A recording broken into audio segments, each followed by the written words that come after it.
you did your first match with Mia, and you said you just went all out. Right. What was the expectations for the second match? Well, we knew going into January, it was going to be the last arena show, and it was a big deal. So, And you got it named after you. Oh, yeah. Excellent adventure, right?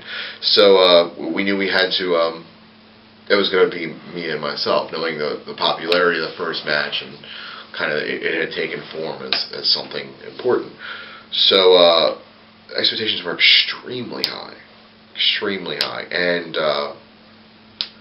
neither of us really had an idea of how are we going to attack this, other than let's just go out there and try to beat each other up and see what happens.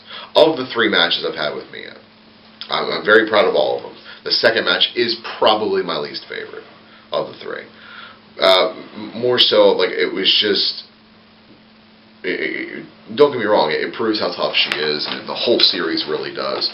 I just think the first match and the last match had so much bearing that the middle one kind of gets, I don't know, just a slight pay grade down, I guess you could say. But we knew it was going to be important. What's funny is, and I should have mentioned this earlier, originally, I wasn't supposed to wrestle Mia in November. It was originally slated a month prior that I was told I'd be wrestling, because of the Dragon Gate doubleheader, Akira Tozawa on the night show, which was cool. I love Tozawa's work. And then because of whatever happenings, it ended up being Mia. I mean, it's worked out in the best for everybody involved. So, but nonetheless, January was a solid match. Don't get me wrong, but as far as November went and TLC, I think it's the one that's the most forgettable of the 3. But so after we did that, I knew we had legs for one more.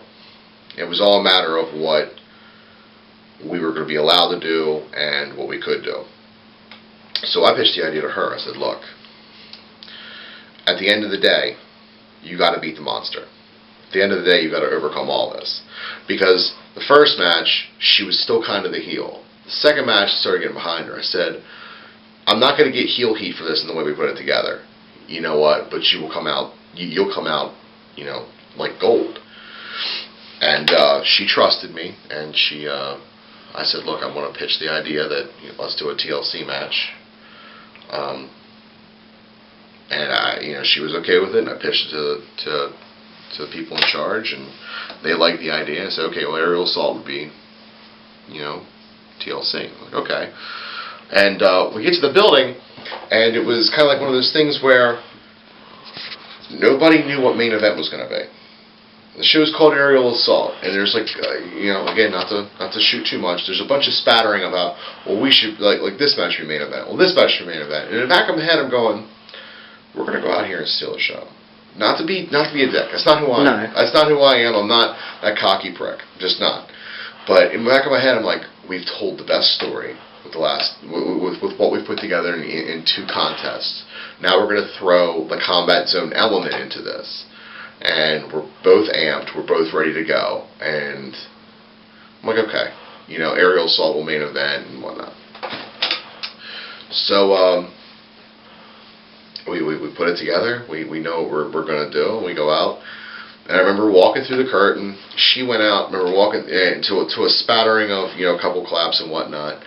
And then I came out and I had a solid reaction.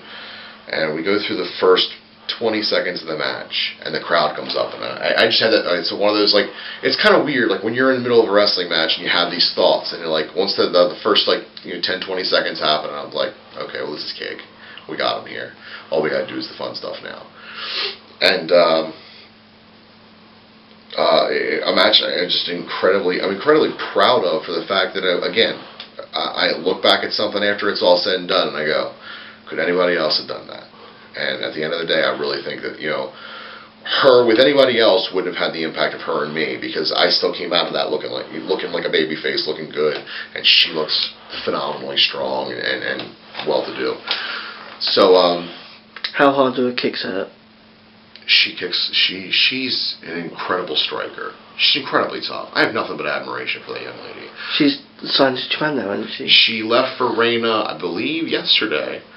So she's in Japan. She's got a full year contract, and and I hope it works out the best for her, and she gains knowledge and experience, and she shares her gift with the individual she's working with, because she's, like I said, she's an incredible talent, and the sky's the limit for that young lady. I mean, she could do anything. So we'll see how that works out for her. But 3 of the best wrestling matches I've ever had in almost 10-year career, go to that young woman, and I'm very, very humbled and gracious for that to be on her end also. So I also want to give credit to the was it the second match that sign somebody had made? That was the first match. Was it the first sign, match, sorry. yes, yeah, somebody had made, where it's suck my egg roll BAM. People in Philly, that's the Philadelphia crowd, man. They're bloodthirsty. They're a little. I know some people don't like it, do they? Like the Philly crowd. Some people like the Philly crowd. The Philly crowd's very tough. Some of the a few years back, the CZW shows. I've read or heard something that people think they're a bit, like say, hardcore, bloodthirsty. They are bloodthirsty. They are hardcore. They're very fickle about what they know what they want. And that's just not Philly wrestling fans. That's Philly fans. You can watch it. That's football. That's baseball. That's their mentality. That's who they are. I've been to football games at the Eagles Stadium, and 3 and out. They're the first ones to boo their own team. It's first quarter. I'm like, you guys are booing already? I mean, give the guys a chance. They're getting in rhythm. I mean, they know what they want. They know how they want it, and they're not going to settle for second rate or second best. So they know what they want. I mean, I've been on the short end of the stick with being booed from the people, and they didn't like something I did or something like that. And we all have. And but in the long run, you gain the respect one way or the other. So I've been lucky enough there.